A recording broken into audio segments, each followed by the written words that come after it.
திருமணம் ஆகி குழந்தை இல்லாமல் இருக்கிறவங்களுக்கு ரொம்பவே கஷ்டமாக இருக்கும். கொஞ்ச நாளுக்கு அப்புறம் என்ன ஆகுன்னா, என்னடா இது நமக்கு வாரிசே இல்லையா? எங்கேயாச்சும் தத்தெடுத்துக்கலாமா? அந்த மாதிரிலாம் யோசனைகள் தோணும். நதியா அம்மா வயசு 48. அவங்க கணவர் கிருஷ்ணன் வயசு 55. இவங்க குழந்தை இல்லைன்னு சொல்லிட்டு கொஞ்ச நாள் யோசிச்சுட்டு அதுக்கப்புறம் நார்மல் லைஃப்பில் தான் இருந்தாங்க. அப்படி இருக்கும்போது கூட நம்ம கடைசி காலத்தில் நம்ம ப்ராப்பர்ட்டிஸ்லாம் யாருக்கு போவோம், வாரிசுலாம் யாருமே இல்லாமல் இருக்கிறதுக்கு என்ன பண்ணுறதுன்னு சொல்லிட்டு நதியா அவங்க அக்கான மேகலா கிட்ட கேட்குறா. உனக்கு தான் 2 பசங்க இருக்கிறாங்கள, ஒரு பையன் காலேஜ் படிக்கிறான், இன்னொரு பையன் வேலைக்கு போகிறான்ல, அந்த காலேஜ் படிக்கிற பையனை எனக்கு கொடுக்குறியா? நான் அவனை பையன் மாதிரி வளர்த்துக்கிறேன் அப்படின்னு சொல்லிட்டு கேட்குறாங்க. அதுக்கு மேகலாவும் சரிடி உனக்கு கொடுக்காம யாருக்கு கொடுக்க போகிறேன்னு சொல்லிட்டு அந்த பையன் பேர் ரவி. அவன் காலேஜ் ஃபைனல் இயர் படிக்கிறான். ரவிக்கில் இந்த மாதிரி சொல்கிறாங்க, இந்த மாதிரி நதியா அம்மா வீட்டுக்கு போறியாடா, அவங்க வீட்டிலே உன்னை நல்லா படிக்க வைப்பாங்க, எல்லாத்தையும் பார்த்துப்பாங்கன்னு. இவன் முதல்ல முடியாதுன்னு சொல்கிறான். அதுக்கப்புறம் அப்படியே பார்க்குறான், சித்தியும் அழகாக தானே இருக்காங்க நதியா, சரி நம்ம அவங்க வீட்டுக்கே போகலான்னு சொல்லிட்டு ஃபஸ்ட்டு வேணான்னு சொன்னவன் சரிம்மா உங்களுக்காக நான் போகிறேன்னு சொல்லிட்டு அவங்க வீட்டுக்கு வரான். தினமும் நதியா ரவி மேலே ரொம்ப பாசமாக இருக்கா. சமையல் செய்யும்போதும் சரி, அவனுக்கு ஏதாச்சும் பிடிச்ச சாப்பாடு செய்யும்போதும் சரி, அவனை பக்கத்துலேயே இருக்க வைப்பாள். இப்படி இருந்த ரவிக்கு நதியா மேலே ஆசையாக வர ஆரம்பிக்குது. எதுக்கு சித்தி இவ்வளோ அழகாக இருக்கிறாளே, அப்புறம் ஏன் குழந்தையே இல்லாமல் போயிடுச்சு அப்படின்னு சொல்லிட்டு அந்த கேட்குறான். ஏன் அதுக்கப்புறம் நீங்கள் ஹாஸ்பிட்டல்லாம் ட்ரீட்மெண்ட்லாம் எடுக்கலையான்னு.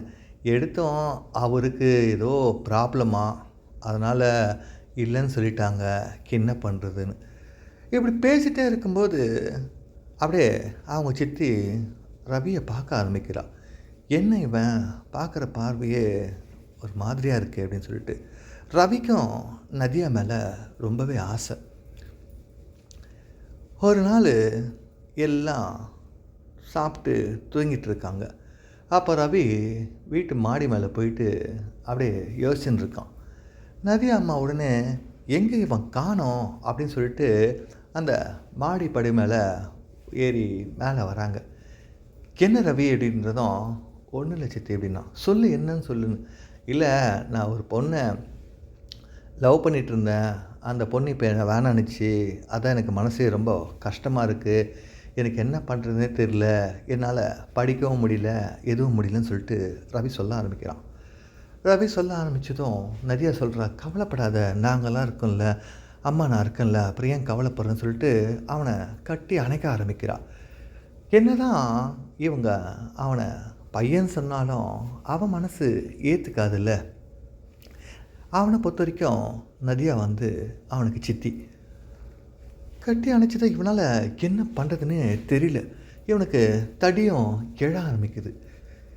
அப்போது நதியா அம்மாவும் உணர ஆரம்பிக்கிறான், இவன் 24 வயசு 23 வயசு ஆகுது, இவனுக்கும் எல்லாமே இருக்கும்ல அப்படின்னு சொல்லிட்டு அப்படியே கட்டி அணைக்கிறதுலேருந்து விலகிடுறான். இவன் ஏம்மா என்னாச்சுன்னா, ஒன்றும் இல்லை அப்படின்னு சொல்லிட்டு அவள் சரி போய் தூங்கு அப்படின்னு சொல்லிட்டு கீழே போயிடுறாங்க. காலையில் இவன் யோசிக்கிறான், நேற்று மட்டும் இவங்க கட்டி அணைச்சாங்களே, நமக்கு வாய்ப்பு கிடைக்காதா அப்படின்னு சொல்லிட்டு அவங்க அப்பா வேலைக்கு போகிற வரைக்கும் வெயிட் பண்ணுறான்.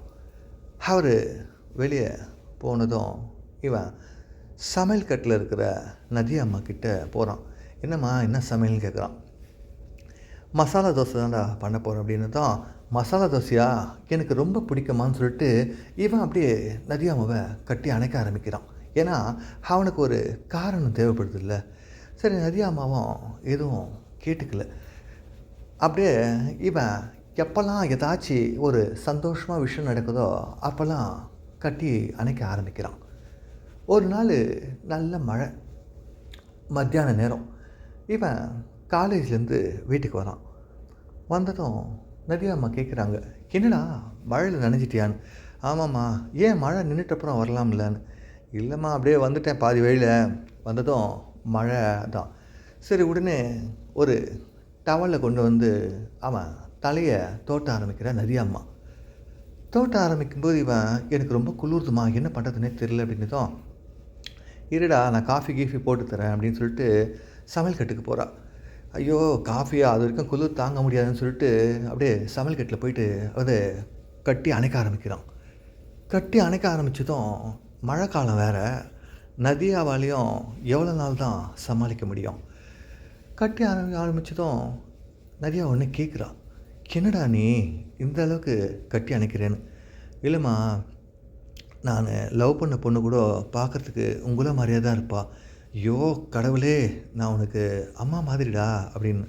அம்மா மாதிரிலாம் என்னால் நினைக்க முடியல, எனக்கு உன்னை பார்க்கும்போதெல்லாம் என்னோடய லவ்வர் மாதிரி தான் தெரியுது அப்படின்னு சொல்லிட்டு பேச ஆரம்பித்து அப்படியே மறுபடியும் கட்டி அணைச்சிடறான்.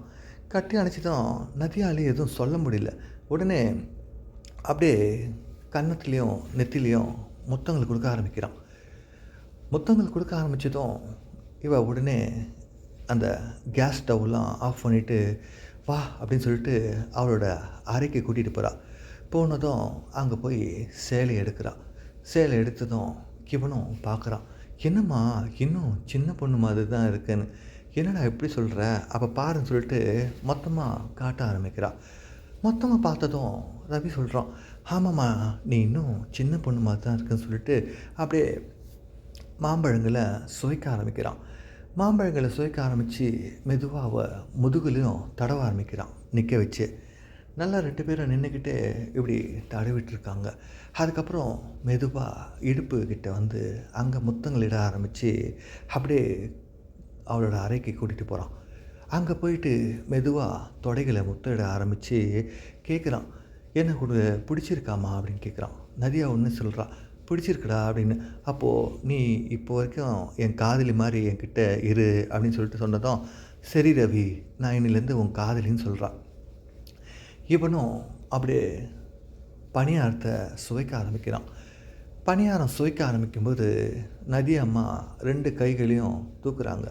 கிண்ணமானதும், என்ன அங்கேயே வேலையை பார்த்துட்டு இருந்தா, ஏன் மேலே வரமாட்டியா அப்படின்னு சொன்னதும் அப்படியே போயிட்டு உதடுகளை சுவைக்க ஆரம்பிக்கிறான்.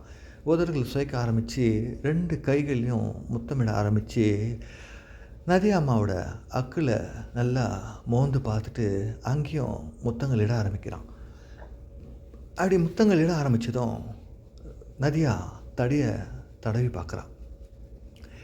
என்னடா நல்லா வளர்த்து வச்சுருக்கேடா அப்படின்னு. ஆமாம்மா, என்ன பண்ணுறதுன்னு. நானும் இந்த மாதிரி தான் வேலை செய்யலாம் பார்த்தேன், எங்கே உங்கள் அப்பாவால் தான் எதுவும் முடியலையே, நான் என்ன பண்ணுறதுன்னதும் ரவி சொல்கிறான், அப்பா வேலை செய்யலன்னா நான் இருக்கிறேன்ல, வேலை செய்யறதுக்கு தானே இருக்குன்னு சொல்லிட்டு நல்லா வேலையை பார்க்க ஆரம்பிக்கிறான். நதியா மாதிரி ஆளுங்கள்லாம் பார்த்திங்கன்னா வயசானாலும் ஆள் பார்க்க நல்லா இளமையாக இருக்கிறதுல என்னவோ எல்லாருக்குமே பிடிச்சிருக்கு. இவனும் நல்லா வேகமாகவே வேலையை பார்க்க ஆரம்பிக்கிறான். வேலையை பார்த்ததும் சொல்கிறான், சரியாம்மா சந்தோஷமானு. என்னடா சந்தோஷம், ரொம்ப நாள் கழித்து இன்றைக்கி தான் நானே வேலை செய்கிறேன்னு. சரிம்மா வா அப்படின்னு சொல்லிட்டு கொஞ்ச நேரம் போயிட்டு டிவி பார்க்குறாங்க. டிவி பார்த்ததும் மழையும் நின்றுடுது. உடனே நதியாம்மா, இரு நான் அவருக்கு ஃபோன் பண்ணி கேட்குறேன் எப்போ வராருன்னு. உடனே அவங்க வீட்டுக்காரருக்கு கால் பண்ணி கேட்குறாங்க, ஏங்க வரீங்களா வீட்டுக்கு, சாப்பாடு கூட வரலையேன்னு.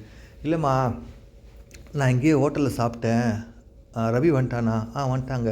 ரவியை நீயும் சாப்பிட்டு இருங்க, நான் நைட்டு தான் வரும்னு சொன்னதும் மறுபடியும் நதியா அம்மா ரவிகளை சொல்கிறா, அவர் ராத்திரி தான் வருவாராம், நீ வா அப்படின்னு சொல்லிட்டு மறுபடியும் இவங்க அந்த வேலை செய்ய ஆரம்பிக்கிறாங்க.